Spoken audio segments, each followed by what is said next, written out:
Hello everyone, my name is Camille, welcome back to another video on the channel. So today's video, what we're going to be doing is showing you guys how to easily and quickly color grade your footage in Adobe Premiere Pro. So without any further ado, let's hop into the computer behind me and show you how it's done.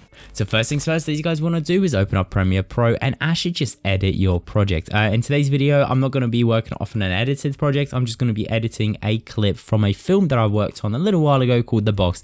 If you haven't already seen it, it has been uploaded onto my YouTube channel. I'm going to leave a link to it in the description below that you guys can go and watch. If you got a spare 20 minutes, go and watch it straight after this video. It's a very good project, it's a very cool film, very immersive, and it's in 2 languages. It's in Spanish and English, and there's subtitles, so don't worry, you don't have to know Spanish or you don't have to know English. You can just be a fluently Spanish person, even though why would you be watching this video if you don't know how to watch English or speak English or understand English? So I've got a clip over here. It's from the film. Here's a clapperboard and everything, but what we're going to be worrying about is colors in today's video. So go into an area of the clip or your video, or choose the clip that you want to use as a basis for your color correction. That's what I tend to do. I tend to find an area or clip or a specific sector in my video or my project or the film where there is just a lot of detail. There's a lot of things. Let's find an area here. There we go. It's like a nice and neutral area. So as you can see, the image is quite flat. It has been shot in hyperlog gamma, which is like one of the flat profiles on the Sony cameras. I absolutely love this profile, mainly because it's flat. It gives you this dynamic range, but also doesn't wash out the image too much. So you already have that detail within the image. Just makes it a little bit easier to color grade. So I think this is a good spot to color grade. You've got a little bit of the skies, you've got the foliage behind, we've got the road, we have the hair, we have everything that we would get in this scene or within this sort of shot.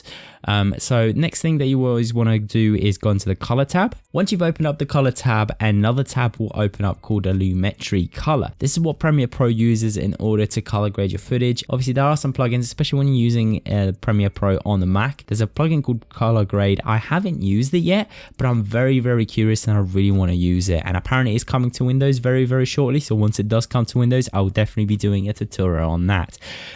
So select your piece of footage. So it's highlighted, Lumetri color highlights, and you kind of just want to go and start with a basic color correction. So as you guys can see, I feel like, the white balance is fine. The eyeballs are white, the teeth aren't the whitest, but the teeth are never going to be 100% white. But what we can do is grab this white balance selector and just select an area. This is a little bit too blue, so I'm just gonna reduce it down to the zeros. Maybe let's just move this up a little bit. We don't want it to, just making the teeth a little bit whiter. There we go. Nice. Awesome. So it's still washed out. The image is still washed out. What you want to do is add a little bit of contrast. Like so. There we go. We've added about 62 contrast, and I think that just makes the image look very, very good.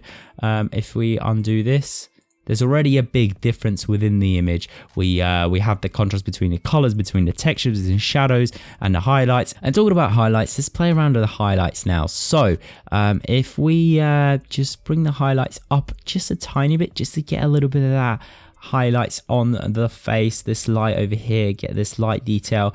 And then with the shadows, let's sort of bring those down a little bit because they are a little bit washed out. We kind of want to darken the image a little bit, get those shadows in, and the image has already taken shape. As you can see, it looks a lot more cinematic. And now let's play around with the whites. Let's increase the whites a little bit. With the blacks, I would just brighten them, pull them up a little bit. Yeah, just by 3.8, maybe a little bit less, maybe 1.6. I think 1.6 works pretty well.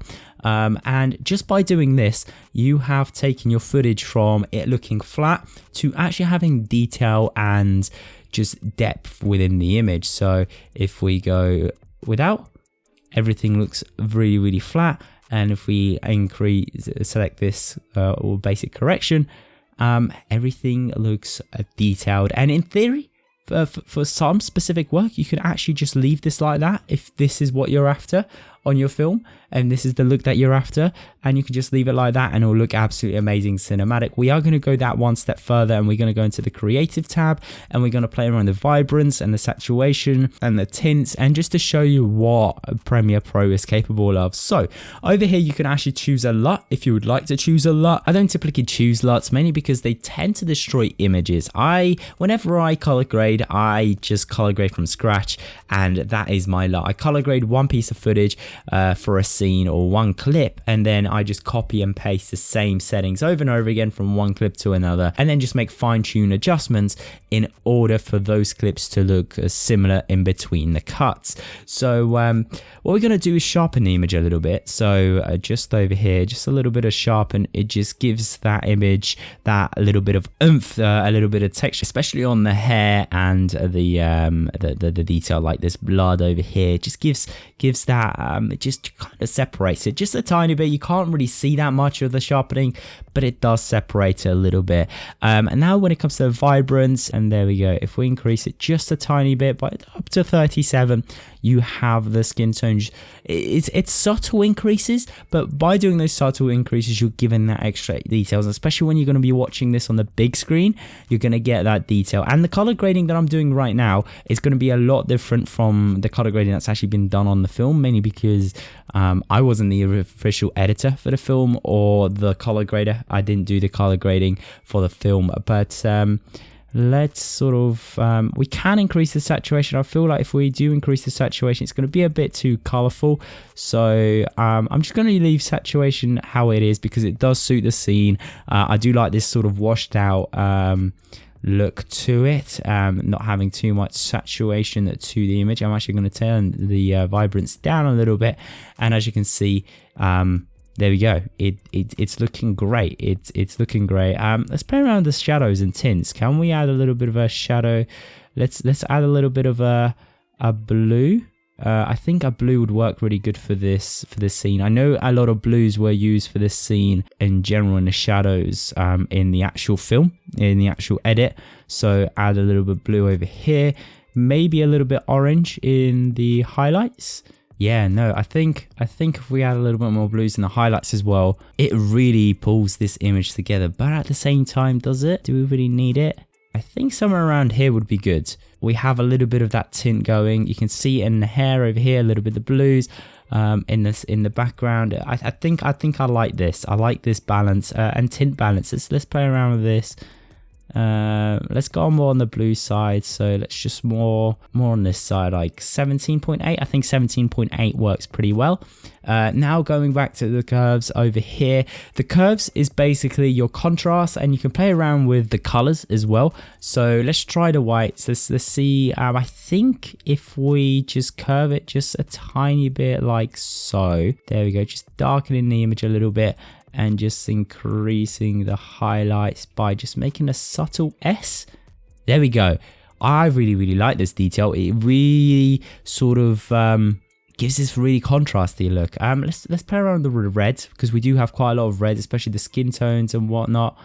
Should we increase those? So we're really highlighting the reds and the skin tones. I really like this look already. Really nice look. We got a lot of greens around, and I think the greens would work really well if we play around with those as well.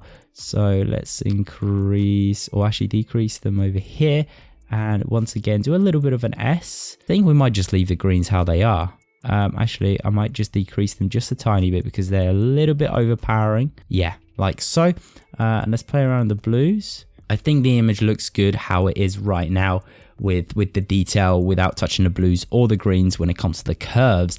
Let's close the curves down. Let's go into color wheels. Color wheels kind of play around with the midtones, highlights, and shadows. You can just adjust the midtones, highlights, and shadows, or you can actually add colors into those. We've already somewhat added some colors into the shadows and the highlights. We haven't done that much into the midtones, so let's maybe play around with the midtones a little bit. So I think this is a good spot over here. Bring up or bring down the shadows. I think bringing down the shadows will just a tiniest bit just a teeny weeny bit. Maybe add some blues to the shadows. Now let's just leave those alone. We already added some blues and some more blues into the highlights. I think we got enough of the blue tint in the actual image. I think this image will really benefit with those increased highlights. Now let's go on the vignette. Depending on the image, you might want to add a little bit of vignette. You can do if you want to. You don't have to. Occasionally I do a little vignette, kind of just centerizing that subject, just giving that a little bit of a different look. But there you go, your image is now color graded. Obviously, depending on your image, depending on the lighting, depending on the time of day, depending on the look that you're after, will all depend on what stages and what you guys are going to do when it comes to color correction. But these are just your basic color correcting techniques that I've just showed you guys in today's video. And if you want to disable it, you can just disable it over here like so. So this is before and this is after. The image difference in between is absolutely drastic. You really get that detail in the blood. There's just a lot more detail than when the image came out flat out the camera. A lot detail, looks beautiful. So let's just play this a little bit, just over here like so. And let's just watch this image. Obviously, you do want to watch this through because sometimes the color that you've color corrected for a specific, like over here, as you can see, it's way too overexposed. So what you want to do is go back and take those highlights down, because you don't want these highlights to be this intense on the actor's face. Take the midtones down a little bit. Bring the shadows up a little bit. Actually, bring the midtones up and then bring the highlights down like so. And then let's have a look. And I'm really liking these grades. This looks really good. It does look very contrasty, and I'm always after this contrasty look when I edit films, when I add film color grades. Obviously, depending what you're color grading will depend what the look that you're after. But the tips that I gave you in today's video are the basics to color grading and achieving the image that you're after. So unfortunately, that's runs to the end of the video. So I hope you guys enjoyed it. If you did, please make sure to leave a like. If you really loved it, then make sure to subscribe. Thank you so much for watching. Take care, everybody, and bye bye.